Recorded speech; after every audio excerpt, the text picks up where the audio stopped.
For years, the masses believed faster internet was the finish line. More bars, lower latency, and cleaner video calls. Then quietly, beneath marketing slides and regulatory drafts, 6G began forming as something far more ambitious. This is not about speed alone.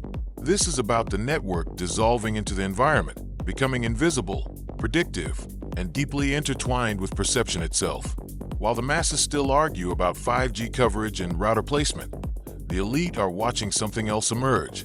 A network that does not just connect devices, but understands context, intent, and physical space in real time. 6G is being designed to operate in the terahertz spectrum, frequencies so high they blur the boundary between communication and sensing. At that level, the signal does not merely transmit data.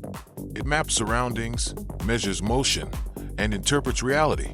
This is the first time wireless infrastructure is being built not just to serve humans, but to collaborate with machines autonomously. Cars will not wait for commands, factories will not pause for instructions, and cities will not rely on reaction anymore.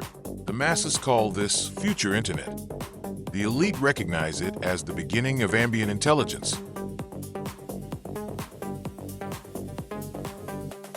6G is expected to deliver peak data rates in the terabits per second range, but that number is not the headline.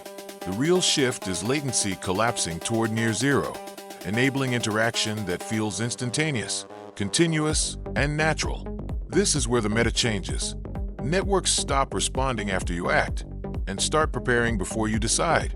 Researchers are designing 6G to merge communication, computing, and sensing into a single fabric. Your device will not ask the network for information. It will exist inside the network itself. Imagine holographic calls with depth, weight, and spatial presence, not screens pretending to be windows.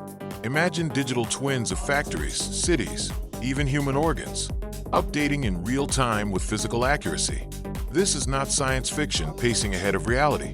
This is engineering catching up to ambition.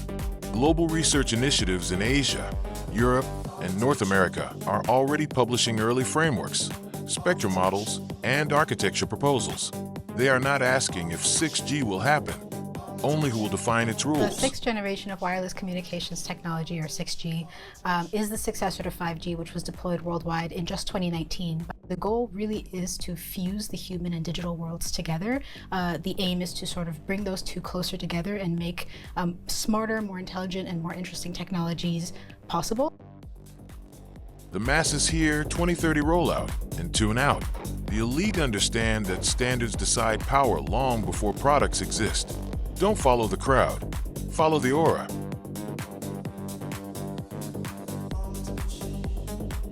Every generation of networks has a quiet philosophy behind it. 2G connected voices, 3G connected information, 4G connected media, and 5G connected machines. 6G is about connecting meaning. The lore begins with a simple realization. Human experience is not digital or physical. It is continuous, layered, and contextual. 6G is being designed to support extended reality not as a feature, but as a baseline assumption. Augmented reality glasses will not be accessories. They will be interfaces, always on, always aware. The network must understand where you are, what you are looking at, and what matters at that moment. That requires AI not at the cloud alone, but embedded across the network edge. This is why 6G architecture assumes native artificial intelligence, not bolted-in optimization. The network learns, adapts, and reallocates resources dynamically, without human intervention. The masses worry about faster downloads. The elite are asking who controls the models interpreting reality. This is the quiet tension beneath the roadmap. Infrastructure is becoming cognition.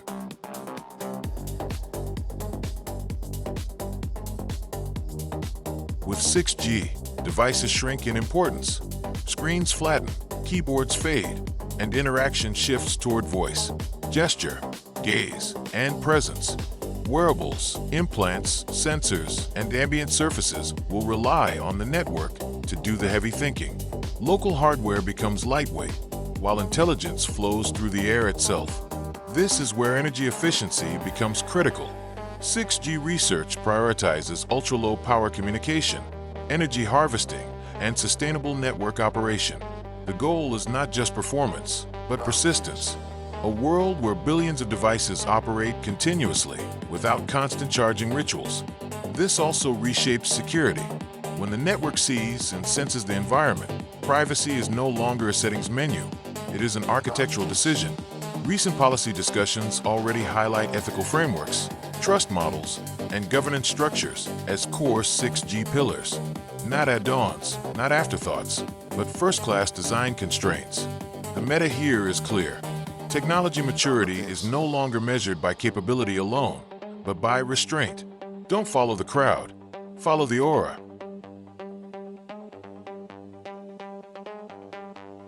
"6G is not being built in isolation. It is forming inside a competitive landscape shaped by standards bodies, patents, and national strategy. Countries understand that whoever defines the protocol shapes the ecosystem for decades. This is not about phones. It is about autonomy, industry, and influence." Because once you understand what 6G actually does, you'll understand why this isn't just like another tech upgrade, like some guy up on a tower just like upgrading a transformer. It will be a transformation of human life and possibly a threat to it. 6G will operate on frequencies far higher than anything used today. It's extremely tight. It's like laser-like beams of energy that can deliver unimaginable data speeds near zero latency. The business plan is to basically eliminate your need for Wi-Fi in your home. Like, you won't need to call up Comcast. You won't need to call up any other providers because 6G will just be all around you. Why would you pay for Comcast? It's going to be super fast, so no need to get Xfinity in your home. No need to have a router in your home. That's the plan. Public announcements from governments already frame 6G as critical infrastructure, alongside energy and transportation. Funding programs are accelerating academic research, private labs, and cross-border collaboration. The masses see press releases. The elite read between the lines.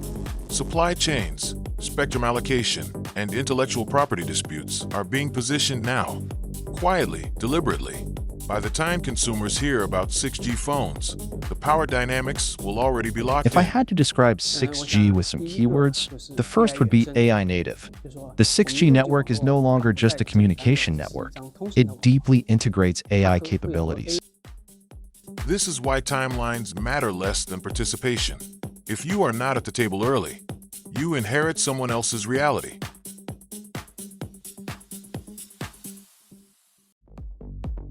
When 6G arrives, it will not announce itself loudly. It will simply make certain delays, frictions, and limitations feel unacceptable overnight. Remote work will feel physically present. Healthcare monitoring will become continuous instead of episodic. Transportation systems will coordinate collectively, not individually. Education will shift from content delivery to experiential immersion. Learning becomes situational, adaptive, and spatially aware. The masses will say it happened suddenly. The elite will know it was always moving this way. This is not about hype cycles. This is about convergence. Networks, AI, sensors, and human behavior are collapsing into a single system. 6G is the connective tissue. Don't follow the crowd. Follow the aura.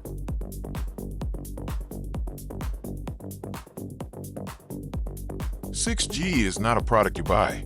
It is an environment you inhabit. It will reward those who understand systems, adaptability, and long-term leverage. It will confuse those waiting for feature lists and upgrade prompts. The masses will ask when it becomes affordable. The elite will ask how it reshapes agency. This is the real dividing line. Not access, but awareness. In a world where the network predicts, senses, and responds before you speak, intentionality becomes the rarest resource, and those who cultivate it will move differently. Don't follow the crowd. Follow the aura.